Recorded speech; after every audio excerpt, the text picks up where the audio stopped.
آئیے اس کی دلیل ہم دیکھتے ہیں. نبی اکرم صلی اللہ علیہ وسلم، بخاری کی روایت ہے، اور جو ہے جابر رضی اللہ عنہ حدیث کے راوی وہ کہتے اور فرماتے ہیں رسول اکرم صلی اللہ علیہ وسلم ہمیں تمام کاموں میں استخارہ کی تعلیم دیتے تھے. نبی اکرم صلی اللہ علیہ وسلم صحابہ کو تمام کاموں میں استخارہ کی تعلیم دیتے تھے، جس طرح ہمیں قرآن کی سورت کی تعلیم دیتے تھے. استخارہ کے تعلق سے فرماتے تمام کاموں میں استخارہ کی تعلیم دیتے تھے جس طرح سے قرآن کی سورت کی تعلیم دیتے تھے. مطلب جیسے قرآن کی صورتیں ہمیں سکھایا کرتے تھے ویسے استخارہ بھی ہم کو اللہ کے رسول صلی اللہ علیہ وسلم نے سکھایا. آپ فرماتے ہیں کہ تم میں سے کوئی شخص، مطلب آپ نے فرما کہا تم میں سے کوئی شخص جب کسی کام کا ارادہ کرے تو فرض کے علاوہ جو ہے وہ 2 رکعتیں پڑھے، پھر دعا استخارہ پڑھے.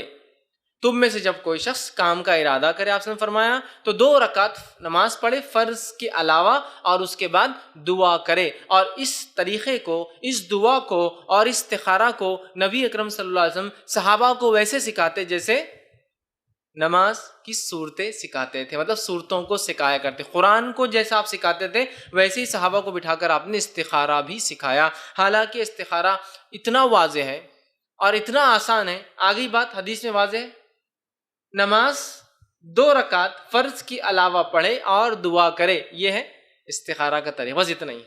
2 رکعت فرض کے علاوہ، مطلب نفل نماز ہے یہ، صلاۃ الاستخارہ جس کو عام زبان میں کہیں گے، استخارہ کی نماز، اور اس کے بعد دعائے استخارہ کرے. بس یہی ہے استخارہ کا طریقہ. اتنا ہی آسان ہے استخارہ، بس اتنا آسان. لیکن آج اتنا پیچیدہ بنا کر پیش کیا جا رہا ہے اور ایسے عجیب و غریب ڈھنگ سے امت مسلمہ کا مال اور ان کے عقیدے کو لوٹا جا رہا ہے جیسی کوئی انتہا نہیں. 2 رکعت فرض کے علاوہ پڑھے اور دعائے استخارہ کرے. آپ کو کہیں دعا استخارہ مجھے یاد نہ ہو، مجھے نہ پتا ہو، تو میں ہمیشہ کہتا ہوں حسن المسلم نامی کتاب ہے دعاؤں کی، صحیح اور ثابت شدہ دعائیں لے لے، دعا استخارہ کا چیپٹر کھولی، یاد کر لیجیے. نفل نماز کس کو نہیں آتی 2 رکعت؟ کوئی ایسا آدمی کہے مجھے نماز بھی نہیں آتی، آسان ہے. اور دعا استخارہ پڑھنا ہے اس نماز کے بعد، ختم. اتنا ہی طریقہ ہے استخارہ کا، یاد رکھیں. ٹھیک ہے، اتنا ہی طریقہ ہے اور استخارہ کرنا اتنا ہی آسان ہے جو آپ صلی اللہ علیہ وسلم نے جو ہے صحابہ کو جو ہے سکھایا تھا. تو استخارہ کا طریقہ کیا ہے؟ 2 رکعت نماز فرض سے ہٹ کر پڑھیے، اس کے بعد دعا استخارہ پڑھیے. دعا استخارہ جو ہے یاد کر لیجئے کہاں ملنا ہے، کہاں ملیں گی. تو سب سے بہترین جو ہے آپ کو دعا استخارہ حسن المسلم نامی کتاب ہے، وہاں ملیں گی. اور دعا استخارہ صرف ایک دعا ہے.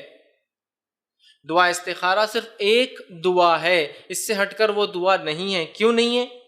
اس لیے کہ صلاۃ الاستخارہ کے بعد جو دعا ہے اس کے الفاظ نبی اکرم صلی اللہ علیہ وسلم صحابہ کو سکھائے ہیں، اس سے ہٹ کے ہمیں نہیں پڑھنا ہے. کیوں نہیں پڑھنا ہے؟ اس لیے کہ آپ صلی اللہ علیہ وسلم دعا استخارہ ایسے سکھاتے تھے جیسے صورتیں سکھاتے تھے، ہے نا. اب کوئی منمانا ایجاد کر لے استخارہ کی یہ دعا پڑھ لو تو فلاں گا، وہ دعا بالکل نہیں چلیں گا. دعا استخارہ ایک مخصوص دعا ہے، لہٰذا آپ وہی دعا کیجئے دعا استخارہ کی.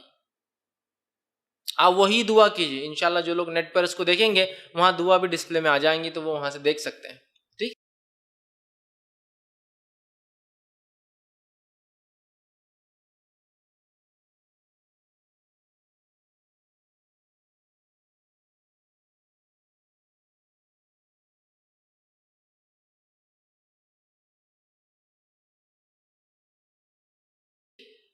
تو دعا استخارہ ایک مخصوص دعا ہے، اس دعا کو آپ کو اور مجھے پڑھنا ہے. 2 رکعت نفل جس کو صلاۃ الاستخارہ کہہ لیجئے، وہ نماز جو استخارہ کے لیے انسان کرتا ہے، 2 رکعت پڑھنا ہے اور اپنی دعا اور حاجت اسی دعا کے اندر رکھنا ہے. اس دعا کے اندر عربی متن میں ایک بریکٹ آئیں گا اور وہاں آپ کو اپنا مسئلہ رکھنا ہے اور پھر آگے کا پڑھنا ہے. آدھی دعا ہوں گی، پھر ایک بریکٹ میں اپنا مسئلہ جو بھی ہے. اگر آپ کو عربی نہیں آتی تو اپنی زبان میں اس مسئلے کو رکھیے اور باقی دعا کو آپ مکمل کریں. پھر سمجھ رہے ہیں بات کو؟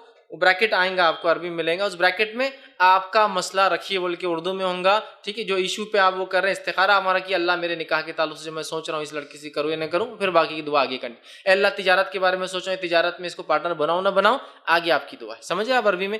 تو عربی میں ہے، اس کو پڑھنا ہے، بیچ میں ایک بریکٹ آئیں گا، اپنا مسئلہ رکھیے اور آگے اس دعا کو کنٹینیو کریں آپ اور ختم کریں. ٹھیک ہے، تو ہمیں چاہیے کہ اس دعا کو یاد رکھ لیں اور وہ مخصوص دعا ہے، انہی الفاظ سے اس دعا کو پڑھنا ہے. دوسری دعائیں ہم کو اس تعلق سے ایجاد نہیں کرنا ہے. اب اگر دعا استخارہ یاد نہ ہو تو دعا استخارہ جس شخص کو یاد نہ ہو تو وہ دیکھ کر پڑھے. سمجھ رہے آپ؟ دیکھ کر پڑھے، دیکھ کر بھی نہیں پڑھ سکتا ہے تو کسی سے پڑھوائے اور پھر خود لفظ کو دہرائے.